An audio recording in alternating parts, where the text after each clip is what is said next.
horta waxaa la idhahdaa sacabkaaga ma horeeyo ayaa la idhahdaa.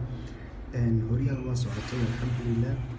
waxaynu ka faa'iidaysanay boonku maalmihii dhaweyd kor u kacay saad u jeedaanba iminka 4 hour-kan joognaa. marka waxaa arkaysaa boonku markuu dhammaystirtay jalanka yar ku jiray markuu dhammaystirtay maxaa ahayd 5 waveski correctionkii la samaystay ayaynu soo galnay hoosteena ka soo raacayna.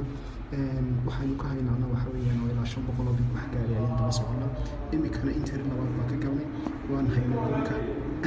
waxaan markaa waxa weeyaan oo profitkaan ka qabanay maxaa ahayd boonka crashkii ku dhacay akoonku soo wada jeedaanba waa akoon real soo wada jeedaanba. marka alxamdulilah waan haynaynaa ilaa insha Allah intuu 3 ka dhammaystirayo.